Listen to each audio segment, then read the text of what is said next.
तो दोस्तों स्वागत है आपका इस नए एपिसोड में। अगर आपने पिछला एपिसोड नहीं देखा है तो जाकर देख लो, वरना आपको कुछ भी समझ नहीं आएगा। चैनल को सब्सक्राइब करो, वीडियो को लाइक करो और शेयर करो। चलिए इस नए एपिसोड को स्टार्ट करते हैं। पिछले एपिसोड में हमने देखा कि कैसे हमारे शक्तिशाली हान ली ने सिर्फ 3 सेकंड्स के भीतर हेवनली घोस्ट सेक्ट के 2 बड़े कोर फॉर्मेशन कल्टिवेटर्स की मिंगहाओ और ब्रदर फैन को मौत के घाट उतार दिया था। उनका ऐसा भयानक अंजाम देखकर बाकी बचे किलर्स डर के मारे अपने वेपन्स छोड़कर अलग अलग डायरेक्शंस में भाग खड़ा हुए। उस तबाही के बाद यू परिवार की यंग मिस्ट्रेस यूकी ने अपना डर छुपाकर परिवार की आखिरी उम्मीद के रूप में हान ली के सामने एक रिस्पेक्टफुल बो किया और उन्हें परिवार का सबसे कीमती पुरखों का खजाना, एक वार्म एसेंस बीड ऑफर किया ताकि हान ली उन्हें बचाकर कोल्ड फ्लेम सेक्ट तक सही सलामत पहुंचा सके। जिसे सुनकर उनका घमंडी बड़ा भाई चिल्लाने लगा था, पर यूकी ने उसे इग्नोर कर दिया था। अब दास्तान इस दिलचस्प मोड़ से आगे बढ़ती है, जहां यूकी की इस इतनी कीमती जादुई मोती वार्म एसेंस बीड के ऑफर को सुनकर हमारे हान ली बिल्कुल शांति से अपना सर नफरत में हिला देते हैं और कहते हैं वार्म एसेंस बीड्स भले ही कोर फॉर्मेशन कल्टिवेटर्स को उनकी बॉटलनेक्स यानी जादुई रुकावटों को तोड़ने में बहुत मदद करती हैं और ये सच में एक कमाल का खजाना है, पर मेरे किसी काम का नहीं है, इसलिए मुझे माफ करना, मैं इस ऑफर को रिफ्यूज यानी मना करता हूँ। यूकी का चेहरा ये सुनकर थोड़ा पीला पड़ जाता है, पर वो हार मानने को तैयार नहीं थी और गिड़गिड़ाती हुई कहती है, ब्रदर लियो, अगर आपकी कोई और डिमांड है तो आप बेझिझक कहिए, अगर वो मेरी बस में हुई तो मैं उसे पूरा करने की अपनी पूरी जान लगा दूंगी। हान ली ठंडी आवाज में जवाब देता है, भले ही तुमने मुझे होश में लाने के लिए एक डॉक्टर का इंतजाम किया था जिससे मैं तुम्हारा थोड़ा सा कर्जदार था, पर अभी अभी मैंने तुम्हें खुदकुशी करने से रोका और तुम्हारे परिवार को मिटाने आई हेवनली घोस्ट सेक्ट के उन 2 बड़े कोर फॉर्मेशन जादूगरों को मार दिया है। मेरा ख्याल है कि तुम्हारा एहसान चुकाने के लिए इतना काफी है। अगर हालात आम होती तो मैं जरूर तुम्हारे साथ चलता, पर मैं अभी अभी होश में आया हूँ और मेरी अपनी बहुत सारी बड़ी प्रॉब्लम्स हैं जिसमें मुझे लगना है, इसलिए मेरे पास इतना वक्त नहीं है कि मैं तुम्हारे साथ कोल्ड फ्लेम सेक्ट तक का लंबा सफर तय करूं। यूकी बिल्कुल लाचार और हेल्पलेस हो जाती है और अपनी आखिरी उम्मीद के रूप में रोते हुई छोटी ल्यू लियर की तरफ देखती है। लियर उसकी ये रोने वाली हालत देखकर थोड़ी इमोशनल हो जाती है और धीरे से हानली के स्लीव कपड़े के कोने को पकड़कर झटकती है ताकि हानली मान जाए। हानली उसके मासूम दिमाग की बात समझ जाता है और प्यारी स्माइल के साथ उसके सर को जेंटली स्ट्रोक यानी सहलाता है और फिर कोर्टयार्ड के बाहर अंधेरे रास्ते की तरफ देखकर बिल्कुल शांत आवाज में कहता है, तुम चिंता मत करो लियर, भले ही मैं इनके साथ ना जाऊं, पर इनकी रक्षा करने के लिए अभी कोई और बहुत बड़ा जादूगर यहाँ आ रहा है। यूची ये सुनकर हैरान हो जाती है और उसे हानली की बात का मतलब समझ नहीं आता। ठीक उसी पल दूर अंधेरे से कुछ कदमों की तेजी से आने वाली आवाज गूंजती है, जिसे सुनकर यू फैमिली के लोग और बाकी तीनों एल्डर्स डर के मारे अपनी जादुई वेपन्स दोबारा हवा में निकाल लेते हैं। तभी अचानक बाहर से मैदान के भीतर 4-5 गोल चीजें फेंकी जाती हैं जो जमीन पर रोल होकर यानी घूमते हुए रुकती हैं, और जब सब उन्हें देखते हैं तो सबकी चीख निकल जाती है। वो कोई और नहीं बल्कि उन्हीं किलर्स की मरे हुए सर ह्यूमन हेड्स थी जो अभी अभी डर के मारी महल से भागी थी और उनके चेहरों पर मौत का भयानक खौफ साफ दिख रहा है। लियर डरकर तुरंत हानली के पीछे छुप जाती है और उनका स्लीव और मजबूती से पकड़ लेती है, पर हानली का चेहरा हमेशा की तरह बिल्कुल शांत और बेखौफ था। तभी वहां आसमान से एक तेज व्हाइट लाइट सफेद रोशनी चमकती है और उस रोशनी के भीतर से एक लंबा अज़्यूर रूप पहनी लगभग 30 साल की बेहद ही खूबसूरत और शार्प आवाज वाली औरत हवा में उड़ती हुई नीचे गिरती है। उसके हाथ में एक चमकती हुई ब्लैक लॉन्ग सोर्ड काली तलवार थी और उसकी पूरी जिस्म से एक खतरनाक जादुई ऊर्जा निकल रही थी। यूची उसे देखते ही खुशी से चिल्ला उठती है, मास्टर, गुरुजी, और दौड़कर उसके पास चली जाती है। वो औरत यूची का हाथ पकड़ती है और प्यार से उसके बाल सहलाती हुई कहती है, मैं बहुत खुश हूं कि तुम सही सलामत हो मेंघन। दरअसल यूची का असली नाम यू मेंघन था, जो मर्दाना भेष में घूम रही थी। उस औरत की स्लीव्स पर एक छोटा सा आग का लाल पैटर्न खुदा था जो बिल्कुल यूची के बैज जैसा था, जिसे देखकर व्हाइटस्टोन और बाकी एल्डर्स समझ जाते हैं कि ये कोल्ड फ्लेम सेक्ट की कोई बहुत बड़ी जादूगर है और सब इज्जत से बो करते हैं। लियर डरकर पीछे हटती है तो हानली जेंटल वॉइस में कहता है, चिंता मत करो, मैं हूं ना, जिससे लियर शांत हो जाती है। यू मेंघन रोती हुई पूछती है कि आप यहाँ कैसे आई गुरुजी, तो वो बताती है कि उन्हें खबर मिली थी कि heavenly ghost sect you manner को मिटाने वाला है, इसलिए वो कैपिटल से दौड़ी चली आई, पर रास्ते में उन्हें दुश्मनों ने रोक लिया था जिससे उन्हें थोड़ी देर हो गई। यू मेंघन अपनी मास्टर को हानली और बाकी सबसे मिलवाती है और पूरी गौरव से कहती है, मास्टर, ये हमारे महल के एल्डर्स हैं और ये ब्रदर ल्यूशी हान ली हैं, जिनकी विशाल शक्ति के कारण हम जिंदा हैं। उन्होंने अकेली 2 कोर फॉर्मेशन जादूगरों को ढेर किया है।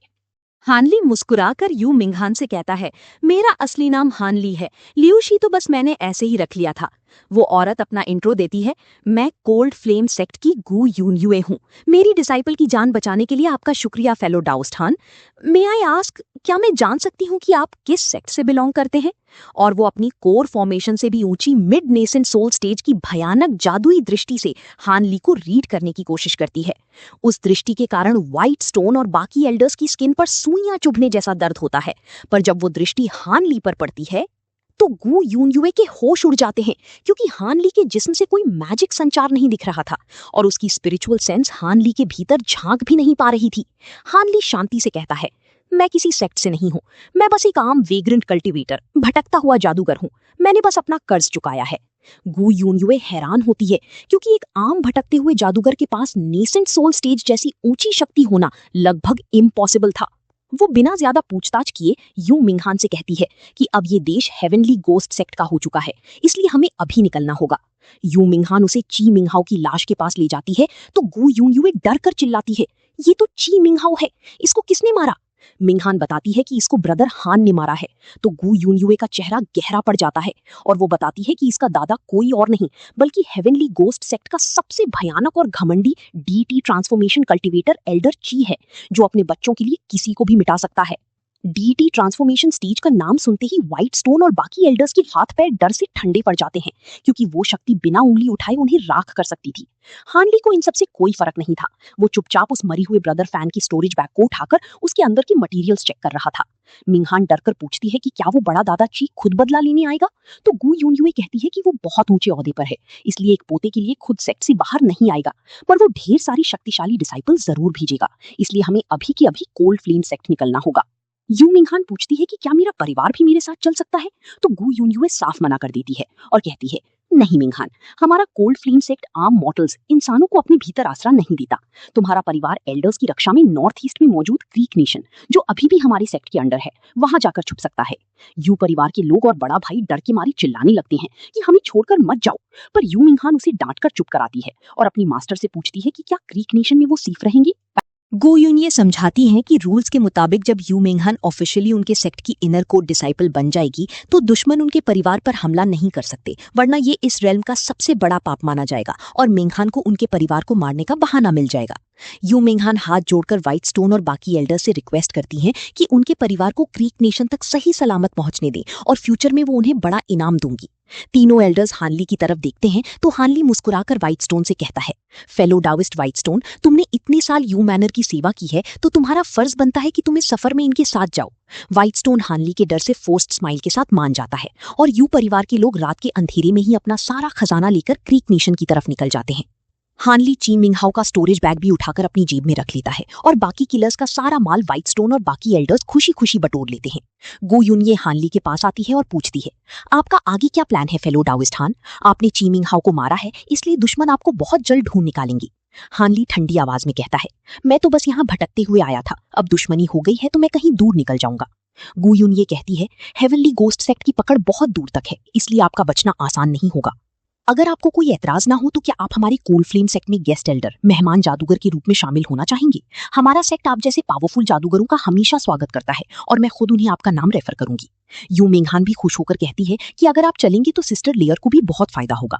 गु यून ये आगे कहती है कि वो देख सकती हैं कि हानली के जिस्म का संचार और ऑरा अनस्टेबल है, यानी उन्हें कोई गहरा जख्म, इंजरी लगा है और उसके पास इस रेल्म की सबसे मशहूर हीलिंग मेडिसिन शार्प वॉच पिल है, जो वो उन्हें देने को तैयार है।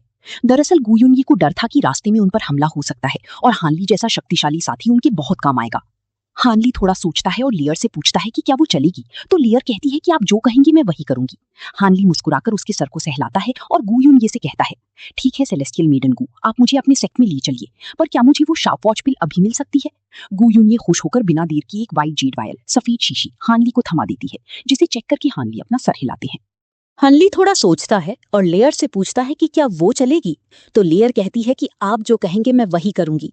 हनली मुस्कुराकर उसके सर को सहलाता है और गु यूनियू से कहता है, ठीक है सेलेस्टियल मेडन गु, आप मुझे अपने सेक्ट में ले चलिए, पर क्या मुझे वो शार्प वॉच पिल अभी मिल सकती है? गु यूनियू खुश होकर बिना देर किए एक वाइट जेड वायल, सफेद शीशी हनली को थमा देती है, जिसे चेक करके हनली अपना सर हिलाते हैं।